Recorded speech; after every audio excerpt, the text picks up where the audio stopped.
വചനവീഥിയിലൂടെ father ജെ.ബി. Puthur. വിശുദ്ധ മത്തായി രചിച്ച യേശുവിന്റെ സുവിശേഷം, അധ്യായം 21, 28 മുതൽ 32 വരെയുള്ള വാക്യങ്ങൾ. 2 പുത്രന്മാരുടെ ഉപമ. നിങ്ങൾക്ക് എന്തു തോന്നുന്നു? ഒരു മനുഷ്യന് 2 പുത്രന്മാരുണ്ടായിരുന്നു. അവൻ ഒന്നാമന്റെ അടുത്തു ചെന്ന് പറഞ്ഞു, മകനെ, പോയി ഇന്ന് മുന്തിരിത്തോട്ടത്തിൽ ജോലി ചെയ്യുക. ഞാൻ പോകാം എന്നവൻ പറഞ്ഞു. എങ്കിലും പോയില്ല. അവൻ രണ്ടാമന്റെ അടുത്ത് ചെന്ന് ഇതുതന്നെ പറഞ്ഞു. അവനാകട്ടെ, എനിക്ക് മനസ്സില്ല എന്ന് പറഞ്ഞു. എങ്കിലും പിന്നീട് പശ്ചാത്തപിച്ച് അവൻ പോയി. ഈ 2 പേരിൽ ആരാണ് പിതാവിന്റെ ഇഷ്ടം നിറവേറ്റിയത്? അവർ പറഞ്ഞു, രണ്ടാമൻ. യേശു പറഞ്ഞു, സത്യമായി ഞാൻ നിങ്ങളോട് പറയുന്നു, ചുങ്കക്കാരും വേശ്യകളുമായിരിക്കും നിങ്ങൾക്ക് മുൻപേ സ്വർഗരാജ്യത്തിൽ പ്രവേശിക്കുക. എന്തെന്നാൽ യോഹന്നാൻ നീതിയുടെ മാർഗത്തിലൂടെ നിങ്ങളെ സമീപിച്ചു, നിങ്ങൾ അവനിൽ വിശ്വസിച്ചില്ല. എന്നാൽ ചുങ്കക്കാരും വേശ്യകളും അവനിൽ വിശ്വസിച്ചു. നിങ്ങൾ അത് കണ്ടിട്ടും അവനിൽ വിശ്വസിക്കത്തക്കവിധം അനുദപിച്ചില്ല. ജീവിത ദർശനത്തിലെ യേശുവിന്റെ സംഭാവന. യേശുക്രിസ്തു ലോകത്തിന് നൽകിയ സംഭാവനകളിൽ ശ്രദ്ധേയമായ ഒരു സംഭാവനയാണ് ലോകത്തിന് മനുഷ്യന് നൽകിയ ഒരു ജീവിത ദർശനം, ജീവിതത്തിനൊരു കാഴ്ചപ്പാട്. മനുഷ്യനെ സംബന്ധിച്ച് സർവം സ്പർശിയായ ഒരു ദർശനമാണ് യേശുവിന്റെ സംഭാവന. പല ചേരുവകൾ അതിലുണ്ട്. അതിലുള്ള ഒരു ചേരുവയെ സംബന്ധിച്ച് സാധാരണ മനുഷ്യന് അല്പം കൂടി വ്യക്തമായ രീതിയിൽ മനസ്സിലാക്കാൻ സഹായിക്കുന്നതിന് വേണ്ടിയാണ് ഇന്നത്തെ സുവിശേഷത്തിൽ യേശു പറഞ്ഞ കഥ. ഈ കഥയിലുള്ള പിതാവിന് 2 പുത്രന്മാരാണുള്ളത്. അതിൽ ഒരു പുത്രനെ പിതാവ് സമീപിച്ചുകൊണ്ട് ചില കാര്യങ്ങൾ ചെയ്യുന്നതിന് വേണ്ടിയുള്ള നിർദ്ദേശങ്ങൾ ആ പുത്രന് കൊടുക്കുന്നു.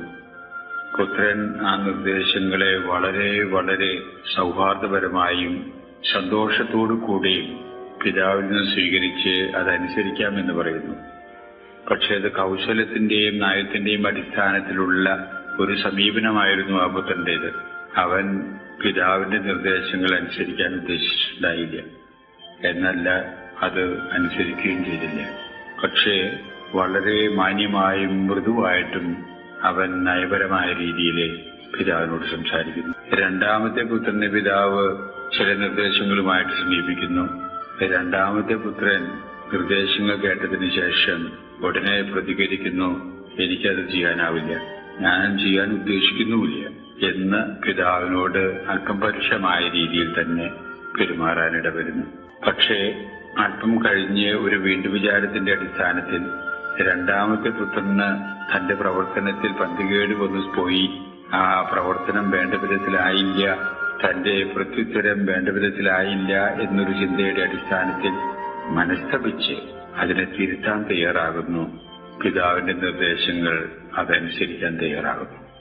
യേശു ചോദിക്കുന്നു, ഈ 2 പുത്രന്മാരിൽ ആരാണ് പിതാവിന്റെ ഇഷ്ടം നിറവേറ്റിയത്?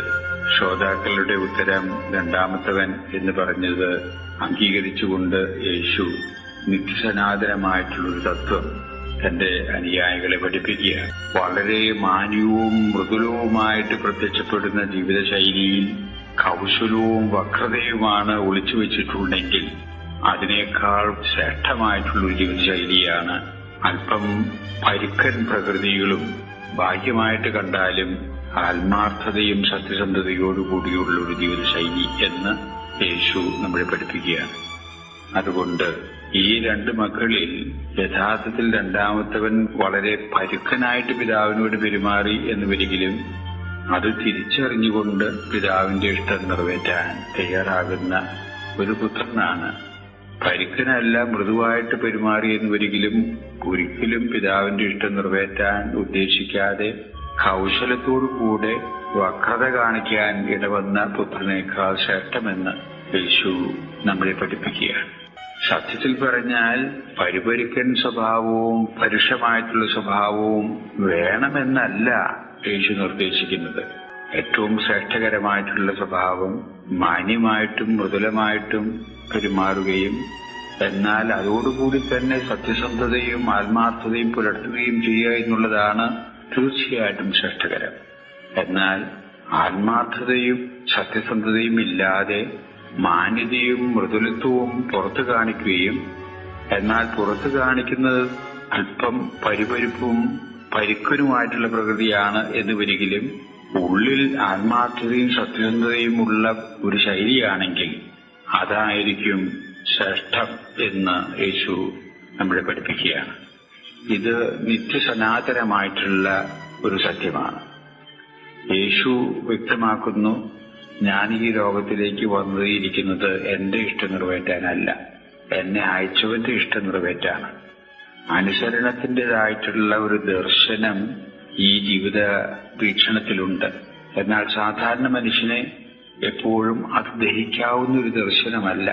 സാധാരണ മനുഷ്യനെ ഇഷ്ടപ്പെടുക അവന്റെ ഇഷ്ടം നിറവേറ്റാനാണ്, അവന് തോന്നുന്നു ചെയ്യാനാണ്. പക്ഷെ യേശു പറയുന്നു, അതിനേക്കാൾ ശ്രേഷ്ഠകരമായിട്ടുള്ള ദർശനം അയച്ചവന്റെ ഇഷ്ടം നിറവേറ്റുക, നിയുക്തമായിട്ടുള്ള ആ ഉത്തരവാദിത്വം നിറവേറ്റാൻ സാധിക്കുക എന്നുള്ളതാണ് ശ്രേഷ്ഠകരം എന്നുള്ളതാണ് യേശുവിന്റെ ദർശനത്തിന്റെ പ്രത്യേകത. ഇത് ഉൾക്കൊണ്ടുകൊണ്ട് ആ ദർശനത്തിന്റെ വൈരുദ്ധ്യം മനസ്സിലാക്കി പെരുമാറാൻ ഇടവന്നെങ്കിലേ യേശുവിന്റെ അനുയായികളായിട്ട് തീരാൻ സാധിക്കൂ എന്ന് നമ്മളെ ഓർമ്മിപ്പിക്കുകയാണ് ഇന്നത്തെ സുവിശേഷം.